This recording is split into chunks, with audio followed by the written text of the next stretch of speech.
finish the storyline. Me and Islam would be finishing the storyline, get my revenge that I always said I would get after that night that he punched me in the back of the head at least 6 times. People forget, man. He's a marauder. He is.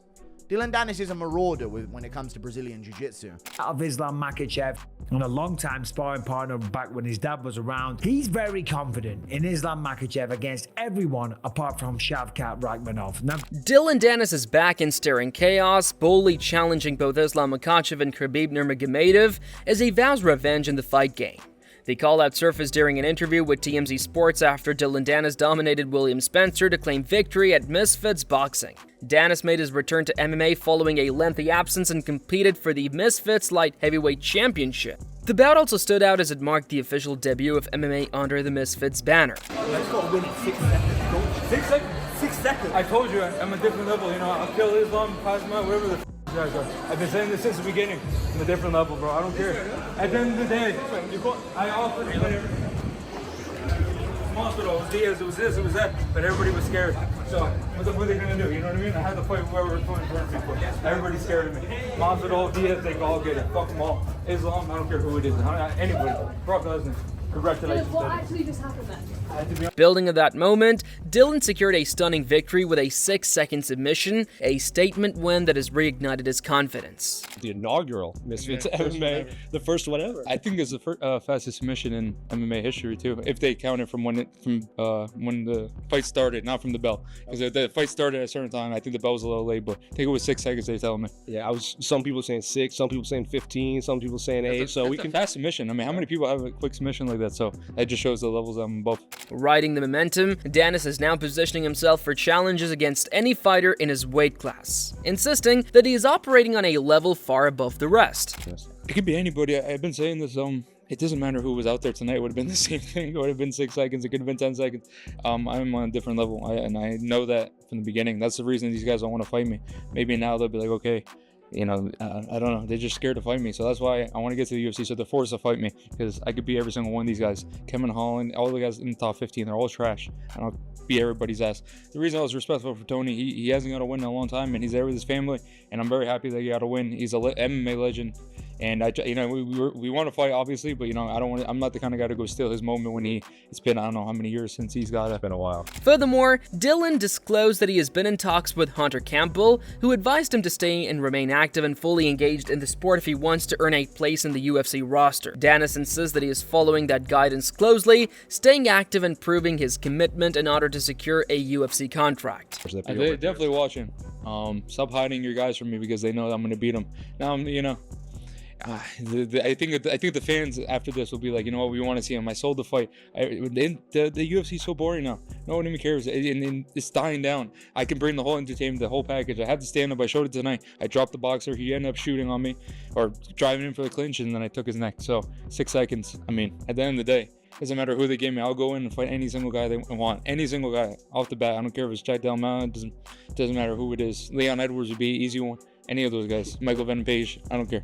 And I've talked to Hunter, and Hunter is saying that he needs to stay active. He needs to, show people that he's, gonna fight. He's gonna show up and fight and be active. So that's one of their critiques on me. So now I'm doing that too. Staying active, fighting. Yeah. So that was one of their critiques of why they don't want to sign me. They just want me to take 1-2 fights, get out there, show them. And I wanted to stay as active as possible. From there, Dillon Danis seized the moment to make it clear that he wants to step inside the cage and settle his unfinished business with Islam Makhachev.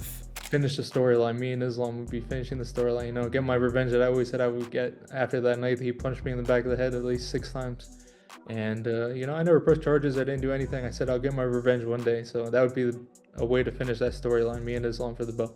You actually think you can beat up Islam? I would kill Islam. I think he doesn't make it past 2 rounds. 100%. I think you're out of your mind. I bet you estimate him. How much you want to bet we ever fight? 50 cash. He pointed back to the infamous 2019 McGregor vs. Khabib post-fight brawl, where Makhachev struck him several times. Danis now seeks revenge and the chance to prove who is the better fighter. Get my revenge one day. So that would be a way to finish that storyline. Me and Islam for the belt. Adding to that, MMA Guru weighed in by acknowledging Dillon Danis as a legitimate Brazilian Jiu-Jitsu specialist, reminding fans that he holds a black belt in the discipline. He described Danis as the marauder on the mats and praised his approach for chasing an emphatic victory through submission rather than focusing solely on a knockout bonus. This is like a legit Brazilian jiu-jitsu guy. People forget, man. People forget, man. He's a marauder. He is. Dillon Danis is a marauder when it comes to Brazilian jiu-jitsu. So he was going to wrangle this guy up easily by submission. There was narratives in the build-up of, oh, if you knock him out, I'll give you double, stay on the feet and strike with me and all that. But this guy clinched up with Dillon Danis, got immediately latched into a guillotine and subbed within about 3 seconds of him making contact with Dillon. Insane. Couple shots landed early. I think Dillon landed a punch, started laughing, and then this guy landed one back and Dillon was just laughing at him. And then when he clinched up with him, just immediately latched up the choke and subbed him. Moreover, Guru expressed interest in seeing Dillon Danis tested against elite grapplers such as Islam Makhachev. He urged promotions to match Danis with proven opponents, emphasizing that fans deserve to see him in a proper fight against high-level competition. This guy is a random dude, though. Listen, I kind of like Dillon Danis winning. I think it's good for sport. It gives us something to talk about now and then, and he does sell the fights very well, and I liked his Demi Lovato line at Luke Rockhold before the fight. But let's see him against someone now, you know, like a Tony Ferguson or a KSI or someone who's going to be a bit more of a test than this random guy, you know, who's never grappled before and was begging Dillon Danis in the build-up not to shoot a takedown and not to grapple with him, only to stuff his head in his armpit the second he got hit by a punch. So this guy was waffling shit the whole build-up. But either way, give him someone legit, give him a proper fight, and let's get Dillon Danis back in there. I heard he was calling that Eddie Hall. Echoing the sentiment, Wade Plemons from the Weight Concept remarked that if William Spencer wanted any chance against Dillon Danis, he should have avoided grappling, since that is where Danis dominates. We had Misfits MMA. What did I tell you guys? Dillon Danis is a high-level grappler. The one thing you don't do with high-level grapplers is try to grapple. The fight started, and then it ended in less time than the walkouts to the fight before it started. Dillon Danis walked right forward on Spencer, put it on him, and by the way, Warren Spencer, boom, tried an uppercut up the middle, kind of got there, but Dillon with a check hook over the top, and then started talking to him, and immediately, for whatever reason, Warren decided it was time to clinch. And I'm not sure why. Maybe it was a little bit nervous, maybe the pressure of being in that ring against a guy that's a really good grappler, or maybe he just wanted to change the aspect of what was happening, right? Ben the Bane Davis knows about that. So it was just one of those things where I couldn't relieve. With his confidence restored and the spotlight firmly on him, Dillon Danis took to X and wrote, "The most hated man in combat sports is back. Buckle up. The king moves different, nobody is safe." But in an earlier post, Dillon Danis claimed that he is the only fighter alive with a style capable of defeating Khamzat Chimaev. He criticized Khamzat and issued callouts while being derogatory. He stated, "I'm the only fighter alive with the style to strangle Khamzat Chimaev. None of these guys can touch my skill set, that's why they keep me away from them. Sulan be undeniable, and when that time comes, they'll find out these guys aren't even close to my level. I'll save the MMA world from this cleft lip inbred rat." Pushing this narrative, Dillon Danis has stated that his jiu-jitsu gives him the tools to defeat Khabib Nurmagomedov easily. He dismissed the top names in the division as not being as good as their reputation suggests, and claimed they are fueled more by hype than skill. Danis added that once the UFC signs him, he'll prove to everyone that these fighters can be beaten with ease. I would beat Khabib because my jiu-jitsu is too good. I would fight John Jones. I think these guys aren't that good, and I'm willing to go prove that. Go put me in the UFC and give me Islam first. I'm ready to do it. I can do it tonight. I didn't take any damage, so I want to take a fight in the next 30 days. However, in contrast, Islam Makhachev remains locked in and fully focused on Jack Della Maddalena, refusing to be distracted outside by noise. The lightweight champion is sharpening every aspect of his game to ensure he steps into the cage in peak condition for the highly anticipated showdown.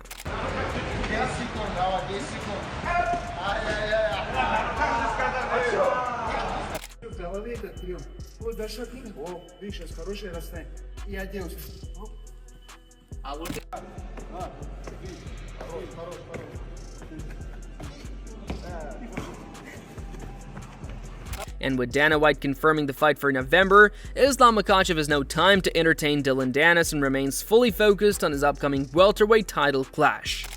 I'm announcing our return to New York City as UFC 322 takes place on Saturday, November 15th. The main event, UFC welterweight champion Jack Della Maddalena defends his belt for the first time when he takes on former UFC lightweight champion Islam Makhachev. Makhachev was #1 ranked pound-for-pound fighter in the world in 23, 24, and 25. He cleaned out that division, and he has decided to take his 15-fight win streak and move up to attempt to become one of a few fighters in UFC history to win belts in 2 different divisions. This is literally the definition of a super fight. Additionally, Michael Bisping explained that Khabib Nurmagomedov does not view Dillon Danis or anyone else as a real threat to Islam Makhachev. According to Bisping, Khabib believes that if there is any fighter with the skills and ability to truly challenge Islam, it would be Shavkat Rakhmonov. Khabib Nurmagomedov, of course, the trainer of Islam Makhachev and a long-time sparring partner back when his dad was around, he's very confident in Islam Makhachev against everyone apart from Shavkat Rakhmonov. Now granted, Shavkat Rakhmonov, massive for the welterweight division, still undefeated. He had a close fight with Ian Gary, but he's the only one that Khabib is looking at as kind of a threat to Islam, and not taking his undefeated record, but ending his winning streak. So let's see what he said. Khabib said, in the welterweight division, I see Shavkat as someone that commands respect and brings real risk. Now, of course, you know, they have a lot of respect for one another. They're from a similar region in the world, but as I said before, the man's still undefeated. How can you not respect Shavkat Rakhmonov? Great striker, awesome on the ground, and a tremendous wrestler as well. And absolutely gigantic for the division. Moving on, Michael added his own perspective by pointing out that Jack Della Maddalena is riding an 18-fight win streak. He highlighted Jack's title fight against Belal Muhammad as a masterful performance and described it as the perfect preparation for stepping in against Islam Makhachev. Look at Jack, the man's on an 18-fight win streak against Belal Muhammad. That was a masterful performance, and it was the perfect warm-up fight to take on Islam Makhachev. I talked about this at the time when he beat Belal, so I won't spend too much time harping on that.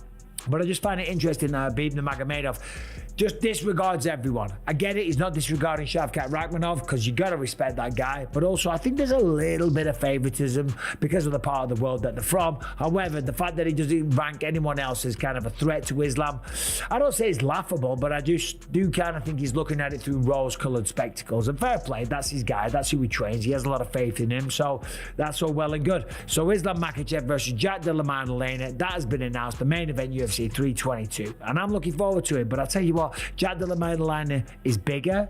Building on that, Bisping noted that Jack Della Maddalena is the bigger fighter and has already shown the ability to defend takedowns, remaining undefeated for a long stretch. He acknowledged Islam's improvements in striking, but emphasized that Jack is operating on another level. Bisping praised Jack's crest boxing, calling it the cleanest in the UFC welterweight division, along with his sharp footwork. He advised that Jack will need to avoid takedowns and stay off the fence if he wants to succeed against Islam. Well, Jack Della Maddalena is bigger.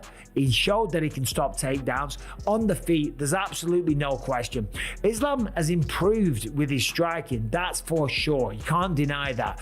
Did pretty good on the feet against Dustin Poirier at times. However, that was probably because of the threat of the takedown. But Jack Della Maddalena is on another level. He's probably got the best, cleanest boxing in the UFC. And the footwork that he gets from the boxing is so useful to avoid the takedowns and to stay off the fence.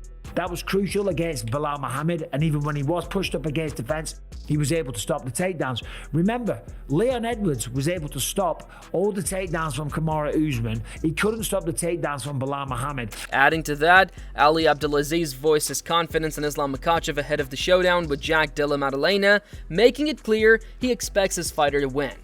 He described the bout as a difficult and closely contested battle, but emphasized that Islam has every advantage required to come out on top. Still, Abdelaziz admitted that the fight game is unpredictable and anything can unfold once the cage door closes, which is why the matchup has generated so much excitement across the MMA community. Beating all these guys. I just want Mufsar to beat Volk. But no, I think Volk will remain the champion. I think Maddalena will lose. And I have a lot of respect for Maddalena. I think he's a very nice guy. I think he's a great fighter. I think, he's going to be a very tough fight for Islam. But I believe Islam have all the tools to compete him. But in reality, it's a fight. It's a game of inches. Anything can happen. Moreover, Usman Nurmagomedov expressed full confidence in Islam Makhachev's game plan, predicting that Islam will take Jack Della Maddalena to the ground, wear him out, and secure the victory. He added that even if JDM knew every detail of Islam's approach, there would still be no way to stop him. Umar said that he would be present in Islam's corner, cheering him on as he defeats JDM. We're gonna take him down, make him tired, and win this fight. This is like like all people know what we're gonna do, but they can do nothing with that. Yeah. Nothing, but I think only this way. Take him down, make him tired, hold him there, and after that, if you can finish him, if you can, by decision, you have to win. Yeah. Yeah, it's going to be a great fight to watch. I'm excited for that one. And I got to ask you as well, I saw in your I will be there. Yeah. Additionally, MMA Guru highlighted how impressive Jack Della Maddalena's evolution has been, noting that a fighter who was once taken down with A's now possesses a strong takedown defense. He credited this progress to JDM's work with Craig Jones. I know I've seen fights where JDM has been taken down and, he broke his arm against Gilbert Burns and he got held down in moments, and even against Basil Hafez as well. The improvements that he showed in his takedown defense when going into that matchup against Bilal Muhammad and in his ability to get back up from bottom position were massively improved. Like, it's insane to see the improvements he's made, and that comes from working with Craig Jones, which I truly believe is the answer to dealing with this Dagestani grappling style. We saw that he'd used it with Volkanovski, and that helped in the first Makhachev matchup. Of course, the second matchup, there wasn't really much to say there. Volk took it on short notice. He got KO'd. Great head kick from Islam Makhachev. And Makhachev does have the ability to show lighter man skill. Furthermore, Bedtime MMA pointed out that Jack Della Maddalena's body shots could be the decisive factor in wearing down Islam Makhachev. He added that by the time JDM is finished, Makhachev will be battered, marked with damage and drenched in blood. Damage Islam Makhachev a lot in this fight. That to me is the biggest factor in JDM versus Islam. I don't think Islam is this tiny little lightweight, oh man, JDM's gonna sleep him in 2 rounds. I think Islam is going to be bulked up. He's going to be very strong. He's got a super wide back. I always think about Dustin Poirier with that shit, and I think Islam Makhachev is going to do well at welterweight, but I think JDM's ability to, like I said, scramble, reverse momentum, be a nightmare to fucking hold down and threaten with submissions, and his ability to outdamage Islam Makhachev, who does have a lot of scar tissue from the Poirier fight, from the Volk fights. I think those images of Islam after those fights where he's like covered in blood and he's got these scars ripped open and all that stuff, I think he's gonna look like that at the end of this fight, and I think JDM is going to win by decision. But this is Interestingly, Craig Jones shared his thoughts on Islam Makhachev's grappling, noting that although he is dominant, opponents have occasionally escaped or reversed positions. Jones mentioned that Makhachev might be working to improve those weaknesses, but pointed out that fighters seldom change their core style unless they suffer a loss that forces evolution. I mean, obviously, I can't talk about it in too much detail, but I mean, you can just watch his grappling and sort of see opportunities. Like, you can go back and look at past fights and see where guys have been able to get up or reverse him. And then obviously we're still the fact that even if he's made those errors before, will he have changed them? And usually I find most people don't adjust an error until they take a loss. So everyone always has mistakes in the grappling. So I mean, Islam, even against Poirier, didn't look as good as I thought. Couldn't really hold him down as well, right? Yeah, so I think Jack's gonna be super tough. Jack's like tough for me to hold down. Obviously, he's got an incredible submission game here. We were trying to figure out if he really put you to sleep or not. Even so, Michael Bisping addressed the betting odds, pointing out that Islam Makhachev enters the fight as a strong favorite. He acknowledged that backing Islam is the smart choice for those wagering on the bout, but added that the possibility of an upset cannot be dismissed. Bisping noted that Jack Della Maddalena still has a path to victory and could walk away as champion if everything falls into place. Maddalena had no issue whatsoever. So it's crazy because right now they have, I think, Jack Della Maddalena, I was going to look at the odds, it's gone off.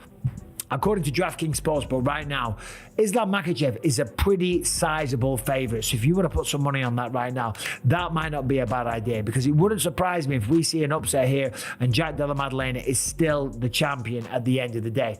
So, Dillon Danis may have reignited the spotlight with his brash callouts and bold declarations, but the reality is that Islam Makhachev has his eyes locked on Jack Della Maddalena while Khabib Nurmagomedov remains unshaken. Dismissing Danis as little more than background noise. Whether Danis truly earns his way back into the UFC or fades back into controversy will depend on whether he can prove that his jiu-jitsu dominance translates against elite competition. We want to hear from you. Let us know your thoughts in the comment section below, and we shall see you in the next video with more exciting updates.